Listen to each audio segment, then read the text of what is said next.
आपको याद होगा कि पुराने वीडियोस में हमने डिस्कस किया है इस selling pressure and selling momentum के बारे में। जितना स्ट्रॉन्ग एंड स्ट्रेंथ इस सेलिंग प्रेशर में थी, अगर आप वेव की बात करें तो ये जो वेव स्टार्ट हुई है to the bottom till the top, ये इतना स्ट्रॉन्ग मोमेंटम प्रीवियस किसी भी टॉप्स में नहीं था। बट रिसेंटली हमने देखा था कि जिस तरह से मार्केट ने वी शेप रिकवरी यहाँ पर दी है, टेक्निकली ये जो वी शेप है ये आपका वायलेट हो गया है। 18,200 के भी टारगेट आपने अचीव कर दी, लेकिन उसके बाद 18,150 को मार्केट ने ब्रीच करा और उसके बाद सीधा ड्रास्टिकली एक नोज डाइव करता हुआ सेल ऑफ मार्केट में आ गया है और राइट नाउ हम यहाँ पर खड़े हैं। So based on the current information and current chart pattern हम ये तो डिस्कस करेंगे कि आने वाले वीक में निफ्टी की पॉसिबिलिटीज़ एंड पैटर्न की पॉसिबिलिटीज़ क्या है, और उसके साथ साथ ये भी डिस्कस करेंगे कि लार्जर डिग्री पर ये स्ट्रक्चर किस तरह से डेवलप हो सकता है। सो इस वीडियो में बहुत कुछ है डिस्कस करने को। Without further to do let's get started. Now Nifty में इस वीक आवरली या 15 मिनट्स पर डिस्कस करने से पहले अगर हम डेली या वीकली स्ट्रक्चर निफ्टी का समझें, क्योंकि इस वीक का जो स्ट्रक्चर है वो ओवरऑल हमें समझना पड़ेगा और उसके साथ साथ एक सेंस हमें बनाना पड़ेगा कि ये जो पैटर्न एंड स्ट्रक्चर है ये कर क्या सकता है। सिनारियोज एंड कंडीशंस के हिसाब से तो बहुत आसान इजीली रिकग्नाइज पैटर्न है। वी कैन सी कि 5 वेव नीचे आई है और उसके बाद एक वेव ऊपर गई है। लेबलिंग की अगर बात करें तो मैंने आपको ऑलरेडी यहाँ पर बताया कि इस पैटर्न को आप WXYXZ मान सकते हैं और उसके साथ साथ ये जो नेक्स्ट पॉसिबल वेव है जिस सिनारियो एंड जिस कंडीशन में खड़ी है इसे हम अभी X मान सकते हैं। क्यों, उसके कारण मैं आपको आगे बताता हूँ। लेकिन इन सब के पहले एक्चुअली हमें इस बॉटम पे फोकस करना है। हमने लास्ट टाइम डिस्कस किया है कि इस बॉटम को हमने लाइटली नहीं लेना है, क्योंकि जिस तरह का पैटर्न एंड स्ट्रक्चर यहाँ पे बनाया है ये बॉटम बहुत ही स्ट्रॉन्ग हो जाता है अगर मार्केट ने नया हाई या नेक्स्ट पॉसिबल टेरिटोरी को टच करना है। हमारे पास बजट का भी एक इवेंट है, एक प्री बजट रैली भी इसे कंसिडर कर सकते हैं, पर आप वो तभी कंसिडर करेंगे अगर ये बॉटम हमारा सेफ होता है तो, क्योंकि अगर ये बॉटम ही सेफ नहीं रहेगा तो बजट रैली एक्चुअली आएगी कहाँ से। खैर वो अलग बात है, पर जिस पैटर्न एंड स्ट्रक्चर पे मैं आपका ध्यान लाना चाहता हूँ वो है ये वाला। ये पैटर्न मैंने आपको ऑलरेडी बता दिया है कि करेक्टिव स्ट्रक्चर है, बट ये जो बॉटम यहाँ पर बना है, मार्केट ने अगर करंट बुल रन कंटिन्यू करना है जो कि 2020 मार्च से स्टार्ट हुआ, मैं पूरे के पूरे बुल रन की बात कर रहा हूँ, पूरे की पूरी इस रैली की बात कर रहा हूँ, अगर मार्केट ने ये कंटिन्यू करना है तो मार्केट इस बॉटम को वायलेट नहीं कर सकता। इसके बाद नेक्स्ट क्वेश्चन ये आ जाएगा, तो क्या इसका मतलब हम पूरा वेट करें ये वायलेट करने का और ये पूरी की पूरी रैली मिस कर दें, या फिर यहाँ पे कोई वायलेशन नहीं आ रही तो मार्केट एक्चुअली क्या ऊपर जा रहा है? इन सारे सवालों का आंसर एक्चुअली इस करंट वेव में है। सो अगर उसको हम रीड करें और स्टडी करें तो मैं आपको बताता हूँ कि किस तरह से इस पैटर्न को रीड एंड स्टडी किया जा सकता है। बहुत इजी है। आपको इस ऊपर जाती हुई वेव में कुछ लेवल्स याद होंगे जो हमने डिस्कस किए हैं। पहला लेवल था 17,600 और दूसरा लेवल था वो था 18,200 का। मोस्ट प्रोबेबली जिस तरह से मार्केट ने ये जो इम्पल्सिव स्ट्रक्चर है इसे ब्रीच करके हम ट्रेंड लाइन के राइट साइड आ चुके हैं और जो शैलो करेक्टिव स्ट्रक्चर की टेरिटोरी है विच मीन्स कि 17,600 का जो सपोर्ट है मार्केट राइट नाउ वहीं पर खड़ा है।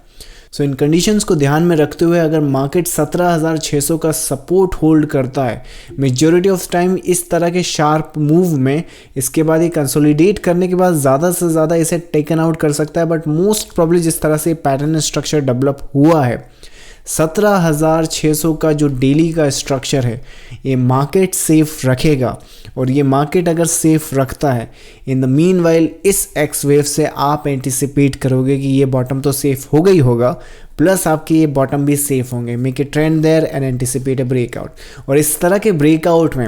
ये कंडीशंस ज़रा ध्यान रखिएगा कि जब मार्केट यहाँ से रिवर्स या अप मूव देने लगे तो किसी भी सिनारियो में ये जो मूव है ये मोमेंटम लेस नहीं होना चाहिए, विच मीन्स कि ये इस तरह से ऊपर ना जाए, making that as a momentum less move. क्योंकि इस तरह के केस में मार्केट अगर यहाँ पर रेजिस्टेंस फेस करता है और उसके साथ साथ मार्केट ये जो हाइज है वो भी अगर टेकन आउट नहीं कर सकता है तो देर आर हाईली पॉसिबिलिटी कि अगर मार्केट ये पूरा का पूरा स्ट्रक्चर ब्रेक करता है तो इस तरह के या फिर यहाँ पर कोई भी सेल सेटअप मार्केट में अपीयर होते हैं उसमें काफ़ी ज़्यादा पॉसिबिलिटी है कि सीन सिनारियोज के हिसाब से ये पूरा का पूरा जो स्ट्रक्चर होगा वो सीधा का सीधा ये मार्केट ये लोस को टेकन आउट कर सकता है। सो एक केस तो मार्केट में ये होगा कि अगर मार्केट यहाँ पे रेजिस्टेंस फेस करता है तो ये लार्जर डिग्री का सेल ऑफ क्रिएट करेगा। टू बी वेरी प्रिसाइज ये इस प्राइस पॉइंट से 20 to 25% का डाउन मूव भी हो सकता है। जो सेकंड केस है अगर हम उसे इंडिकेट करें 17,600 के सपोर्ट से, सो मार्केट अगर 17,600 का सपोर्ट होल्ड भी करता है, जो कि इस मार्केट को current wave and current structure पर करना चाहिए,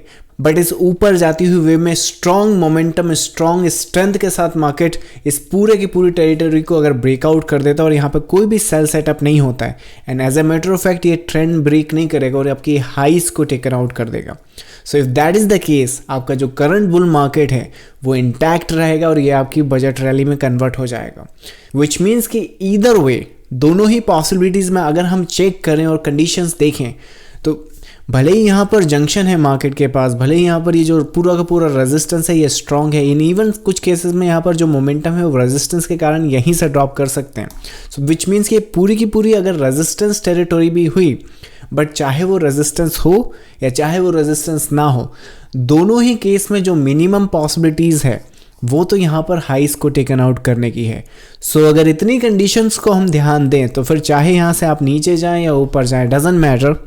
बट आने वाले दिनों और हफ्तों में अगर हम इस पॉसिबल वेव पर फोकस करें तो market at the moment looking sideways, which means कि 17,600 का यहाँ पर सपोर्ट निकल कर आ जाएगा, लेकिन अपर साइड की जो रेजिस्टेंस है 18,200, 18,150, ये बहुत ही solid resistance 1 hour, 4 hour, daily, weekly, beat any time frame,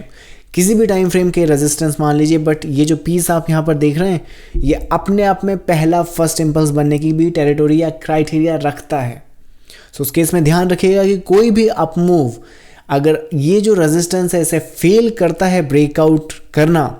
तो उस इंफॉर्मेशन को हमने बहुत स्ट्रॉन्ग बेसिस पे रीड करना है। So that's how the Nifty is looking to me. अगर मार्केट ने नए हाई कंटिन्यू बनाते रहना है तो 18,200 का resistance as soon as possible with a strong momentum उसे ब्रेक करना है, एंड जब तक कि वो इन्फॉर्मेशन प्रिंट नहीं हो रही है 17,600 का हम लोग एंटिसिपेटेड सपोर्ट मान के चलेंगे। That's the Nifty. When it comes to the bank Nifty now, so bank Nifty का इस वीक का जो स्ट्रक्चर है ये निफ्टी से बहुत ज़्यादा स्ट्रॉन्ग है। As a matter of fact इस इम्पल्स और इस बॉटम पर बैंक निफ्टी में ज़्यादा कॉन्फिडेंस है, और आप देख सकते हो कि ये जो इंटरनल स्ट्रक्चर है, ये green box and demand zone इस इंटरनल करेक्शन का एक्चुअली कंप्लीशन पॉइंट है। That means as a 1, 2 possible next wave, possible fourth wave, और ये जो नेक्स्ट पीस रहेगा अभी के लिए श्योरिटी नहीं है कि यही पीस सीधा ऊपर जाएगा, बट एंटिसिपेट हम यहाँ पर कर सकते हैं कि ये जो प्रीवियस हाइस की टेरिटोरी या रेंज है वहाँ पर ये नेक्स्ट पॉसिबल वेव आ जाए, विच मीन्स कि इस करेक्शन के बाद ये ब्रेकआउट की एंटिसिपेशन हम कर रहे हैं। बट मोस्ट प्रॉब्ली ये ब्रेकआउट या जो नेक्स्ट वेव रहेगा इस हाइस को टेकन आउट करने के बाद ये जो रेजिस्टेंस है ये daily, weekly and all time frame पर बड़ा सॉलिड रेजिस्टेंस है। सो दैट ऑल्सो मीन्स कि इस वेव को कंप्लीट करने के बाद देयर आर पॉसिबिलिटी कि कोई भी अगर वीकनेस मार्केट में आती है और अगर इस ट्रेंड के आप राइट साइड में आ जाते हो तो वो थोड़ी सी एक कंसर्न वाली बात है from the long and buying perspective. But जब तक आई थिंक मेरे हिसाब से इस ट्रेंड लाइन के आप लेफ्ट साइड में रहते हो, इस करंट वेव को कंप्लीट किया जा सकता है 38,000 के आसपास, एंड मोस्ट प्रॉब्ली आने वाले कमिंग वीक में जो बैंक निफ्टी की टेरिटोरी या बैंक निफ्टी का कंप्लीशन दिख रहा है वो कुछ इस तरह से दिख रहा है। अदरवाइज आई थिंक डेली या वीकली पर हम लोग बात करें तो लार्जर स्ट्रक्चर तो बैंक निफ्टी का नहीं बदला है, शैलो करेक्शन की अभी भी यहाँ पे इंडिकेशन या एंटिसिपेशन है, और उस हिसाब से अगर बैंक निफ्टी के लेवल वाइज बात करें तो 38,500 टू 600 का एक स्ट्रॉन्ग रेजिस्टेंस है, but I think lower side या फिर समवेयर हियर 36,950, 900 के आसपास इस जोन में इस इंटरनल करेक्शन का एंड पॉइंट एंटिसिपेट कर सकते हैं। So this is a supportive zone for this week, this is the resistance zone for this week. So that's how the bank Nifty is looking, still intact for the shallow and next fifth piece up in the direction. Alright guys, इसके साथ साथ मैं आपको ये भी बता दूं कि इस वीक का लाइव सेशन मंडे को 8 बजे हम लोग कंडक्ट करेंगे। लास्ट वीक का टेलीग्राम का सर्वर डाउन होने की वजह से हम लोग कंडक्ट नहीं कर पाए थे, but hopefully we are looking forward to this week Monday session 8 o'clock in the evening. इस टेलीग्राम चैनल का लिंक आपको वीडियो के डिस्क्रिप्शन में मिल जाएगा, और उसके साथ साथ लाइव मार्केट में अगर आपने मार्केट एनालाइज करना है, पैटर्न से स्टडी करना है, और वो सारी चीज़ें आपको होने के पहले अगर कंफर्म करनी है, so we have a very beautiful trading room service जिसमें आप देख सकते हैं यहाँ पर टाइम,